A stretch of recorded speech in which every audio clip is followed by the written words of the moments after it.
Labas vakaras, ką tik grįžau iš Šiaulių, buvau Šiaulių koncerte, Kalėdų varpai.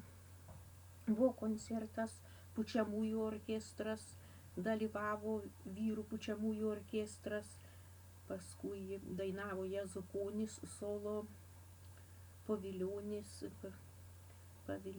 ir kiti operos solistai ir aktoriai vedė laidą, su smuikais grojo.